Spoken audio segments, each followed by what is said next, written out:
Whew, what a day, what a day, what a day. It's starting to get cold out here, but we got the Amish over here putting a roof on my house. Really, really cool. Really, really cool. What a day. A lot of work, Man, I've been up since about 6 in the morning. We've been setting all this, put my wood stove in, put my beam post and all this stuff. And I'll probably do a live stream on this tomorrow for those who are interested, or a video just to show people kind of what all goes into stuff like this, you know, because that interests some people, I guess. But that's what's going on here pretty much. Just a lot of work, you know.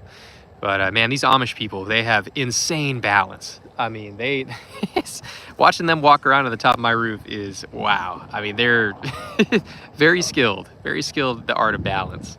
So it's very cool watching this work get done, and that's very neat.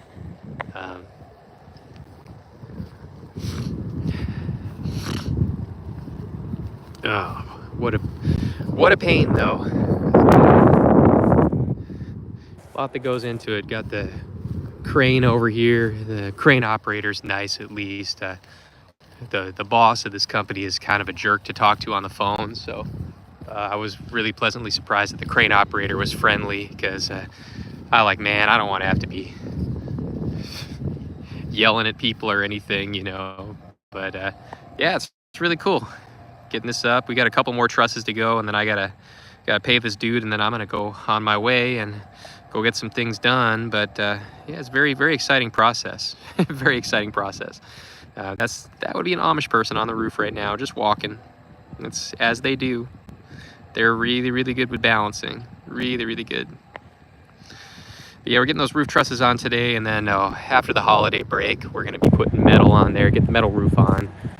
Once the trusses are on, you put these horizontal cross members called purlins, which are 2x4s, and then some insulation, and then you affix the metal to that. So that's pretty cool. Yeah, it's pretty cool. This is the opposite of laziness. So kind of going into the topic of the stream, laziness. This is kind of the opposite of that, you know. It's just nice to see things coming along. Very cool. But yeah, it's great, man. That's the start of a roof. Oh yeah. How amazing. So once I get situated in my vehicle, we're gonna talk about laziness and all that jazz and all that fun stuff. But absolutely wonderful. Oh man, really fun watching this stuff go up. Really fun. Got about a crew of about 4 or 5 Amish guys helping do this, and yeah, it's cool. Really cool. We're getting it up in there.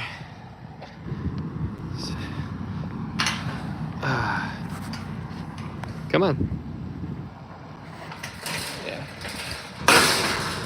Get this all closed up for the winter, so I'm pretty happy about that. Finally making some inroads with that. Really cool.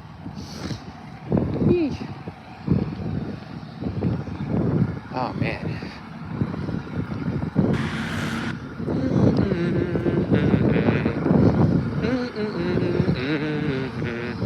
What I like is that the roof is pitched enough where I'll be able to have an attic, which is really nice. So be able to use some of that space.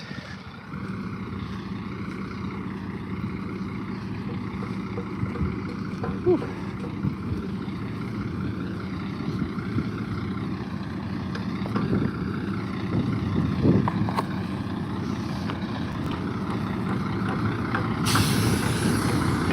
How's everything look so far, man? Excellent. Hey, that's great.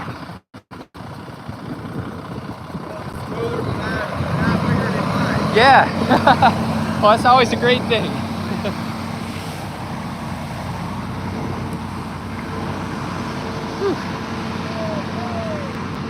All right. Oh. All right. Woo, man. Well, that's really cool, man. I'm getting all this stuff done. That's really neat. That's really music to my ears. Let me see. What'll I do here? where's my, there we go. Okay, hold on one sec. Da da da da da. There we go. Perfect. Perfect. Okay. All right, yeah, so I got my hands full this morning. We're putting all this roofing on, and that's a beautiful thing. It really makes me happy. I'm gonna have to take a break in a minute or two to get this guy paid. Yeah, so I got an email the other day from an individual asking about laziness. And he's like, hey man, what's the deal with laziness? Why am I lazy? Why am I not getting things done that I want to get done? Laziness, plain and simple. Whee! Look at that truss flying. Laziness is just a disconnect between your willpower and action. That's all it is. There's a disconnect between willpower, your desire, and action. There's a gulf there. And for some reason, it's a gulf that you're not able to bridge. And typically what it is, laziness is a result of overthinking. And it's the opposite of what you think. You think lazy people are half-baked, right? Lazy people don't think all that much. But it's actually the opposite. Lazy people overthink for the most part. And that's why nothing gets done, because they're just thinking about possibilities. They're thinking about this, that, and the other, and nothing gets done for that very reason, Like over here, these guys are doing work, They're not lazy, because the conception was born out of my house plans, and then the action is just getting it done. The middle part was just me paying for materials, and as long as all those steps are taken care of, laziness cannot really proliferate. So if you're lazy, it just means that there's a gulf between your desire, your goal, and the actions you're taking. There's just a gulf there, and for some reason there's a little hiccup or hesitation or whatever, and you're not able to bridge that correctly. Now, that could be for a variety of reasons. Typically, like I said, it's overthinking. And a lot of people think that lazy people don't overthink, but they really do. In my opinion, lazy people overthink a lot. Laziness also comes by way of, analysis paralysis. You're always thinking of options and choices, and then and all that. And then the other thing besides overthinking is laziness is a thing because people, how do I say it? People don't know how to allocate their time, or it's a thing where people can feel time slipping away. They feel time passing, and for that reason, it becomes discouraging to them. And so they allow time to keep slipping away, time to keep passing. And it becomes an addiction for them, almost like a masochistic addiction where the time keeps slipping away. Their goals keep, they're like a Butterfingers with their goals. They've got the conception of their goal, but they become addicted to time slipping away, so they don't commit to action. And this is the problem that a lot of people face. And that's why laziness is such a thing, between overthinking, analysis paralysis, and becoming addicted to time just slipping away from you, because it gives you an excuse to be depressed. Time keeps a moving, and then you find that you got a real problem. Those are the three main reasons for laziness. And I'm keeping this short because, well, like I said, once his final two trusses are up, I got to go pay this guy, and he's got to go be on his way, and I got to go run some errands. But, basically, if you learn how to not give in to thinking, if you learn how to shut thinking off, laziness really won't be a thing for you. The other thing is, if you stop thinking about time, if you stop developing this masochism for time slipping away from you, then laziness also won't be a thing for you too. And then stopping thinking about options, I could do this, I could do that, this, that, the other. Well, then, laziness stops becoming a thing also. So ultimately what it just comes down to is the people who want it are going to go get it. And the people who don't want it all that much, laziness sets in like a dry rot. Laziness sets in like corrosion, like corruption or whatever. And they find that there's just, they're not able to surmount it. And so oftentimes, laziness is just the result of people not wanting to put themselves in the fray of, the hustle and bustle of real life happening. You know, life's happening all around you, life is happening through you, and a lot of people just don't, they become addicted too much to becoming a passive observer.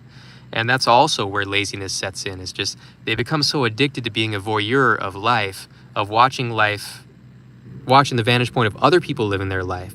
They become professional people watchers, and they become a professional people watcher of themselves too. And then so laziness sets in.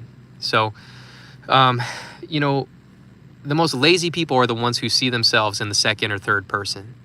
If you don't see yourself, point of view, first person, you're going to have some issues in life. And it's just problematic. But, I deal with a lot of people who are trying to get something off the ground. They're trying to start a business. They're trying to start a venture or whatever. And for whatever reason, it's not working for them. And it's typically one of those aforementioned reasons. They just can't get it going. Just one of those things is crippling them. Basically, all in all, the best way to get over laziness is just to commit to action, whatever it may be. Just completely commit to action. And everything else, just don't deal with it. Just commit to action, and just everything else be damned. Don't even think, just action. Even with stuff like building this house, man, I've noticed that sometimes if I allow myself to, to think too much, then I'll cripple myself from actually acting. And then a day will go by and things that I wanted to do won't get done. So it's like, Buddhist meditation in a way, getting you to be in the moment without thinking, because thinking takes you out of the moment. The only time thinking doesn't take you out of the moment is when you're using reason and logic to troubleshoot a problem right in front of your eyes. That's the only time where thinking doesn't take you out of the moment. It takes you into the realm of ideas, which is somewhat out of the moment, but it's all in service of fixing a problem in the moment right now. But the problem for a lot of lazy people is thinking. Don't get it twisted. Overthinking doesn't mean you're a genius. A lot of people who are of middling intelligence overthink. Overthinking is not a sign of intelligence. It's a sign of a person who doesn't understand how to use the capacity and power of their brain, and it like flummoxes them. And it's like an 18-year-old driving a Charger, a Hellcat, or a Scat Pack. It's so much power, but in the hands of an 18-year-old, it's scary because they could wreck it. They could just redline it and lose control and wreck it. And this is kind of the power of the mind with most people. As your mind is a 600 horsepower sports car, muscle car, and if you don't know how to flex that muscle, control it, you're going to have some problems. You're going to wreck out. And that's why laziness is such a problem for people. Hey man, I appreciate the question, and I hope that answered it. That's pretty much all I have to say on that. I can ramble on and on and on, like your typical internet gurus like Ty Lopez and Gary Vee, but I don't feel like rambling on and on. I mean, I may let the live stream just kind of tick on, and maybe talk about some other stuff. But that's what I have to say about laziness without rephrasing it a million times. If you just go back and listen to this 13-minute live stream, the first 13 minutes of this, a couple times, it's going to set in, and you got your answer right there. Many of the people I know who are the most productive and the most happy, and they're the best at taking things out of the realm of ideas, like creative ideas or plans, schema, diagrams, and making them into reality. They're the ones, they don't trip about thinking, man. They know how to just tell their brain to stop it. Because your brain is just like, it's like a toddler, it's going from one toy to the next. The toys being thoughts, right? To your brain, your mind, it's like, oh my God, another thought. Oh my God, thoughts. And it's like, oh, I want to play with the action figure. No, I want to play with the G.I. Joe. No, I want to play with the dump truck. No, I want to play with the ball. That's what your brain is. And so it really does come in handy to be able to hold sway over your brain, hold court over your brain, train your brain to not just be thinking like in The Simpsons, the scenes, with Homer Simpson, like they show like little monkeys dancing around in his mind. I mean, most people have that problem where it's just incessant intrusion of thoughts. So, You can't stop the thoughts from occurring, but you can stop them from intruding. And that's something I'll get into on a future live stream, because I talk about this in my books too. And of course, if you haven't read it yet, oh snap! The Forbidden Laws of Success, Volume 1, by your boy, the Honorable Soft-Spoken Shaman, thesoftspokenshaman@gmail.com to pick it up. Anyways, so thoughts are going to happen no matter what, but the intrusion of thoughts is really the problem. And it's like the whole myth of the vampire. When the vampire knocks on your door, you have to let them in. They cannot walk over the threshold. You have to let them in. You have to invite them in. And it's the same thing with your brain. You have to invite those thoughts in. That's the only way they can intrude. If you develop the muscle, the power to be able to reject thoughts, to let them just kind of go around your mind instead of saturating it, you won't have this problem. And it's easier said than done.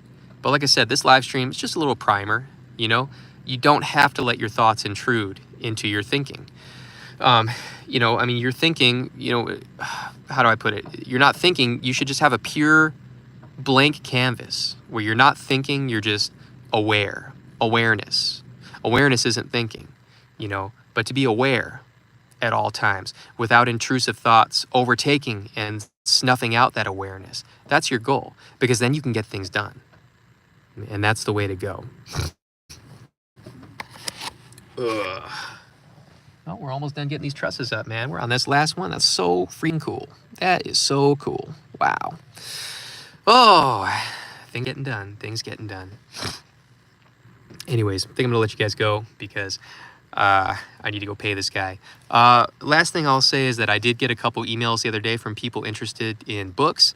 I'm sorry I wasn't able to get back to you guys yesterday. I will get back to you this afternoon. It's just been really, really busy around here, but I do thank you guys for your interest.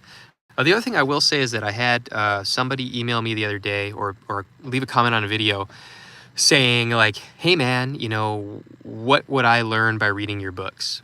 And, it's tough because in the written word, it's hard for me to tell what the affect is. Like if they were legitimately asking or if they're like, hey man, why should I read that piece of crap you wrote, But I answered him and I basically said, those who resonate, they're going to read it, and those who don't, they won't, and my interest is not in convincing people, but I feel like I clarify that answer because if you read that the wrong way, you could take it the wrong way. What that means is that if you have questions, I'm more than happy to answer your questions. You can email me at thesoftspokenshaman@gmail.com, and I'm more than happy to answer your questions. So I don't mean it as a way of saying like, oh, well, you're either going to buy it or not, What I'm saying is that the people who are interested are going to read it. The people who are not, they're not going to read it. It's not on me to all I can do is just advertise, put it out there, and those who are interested will contact me. It doesn't make sense for me to just go into, all these details, what I don't know, who's interested or not. It's much easier for people to just reach out to me.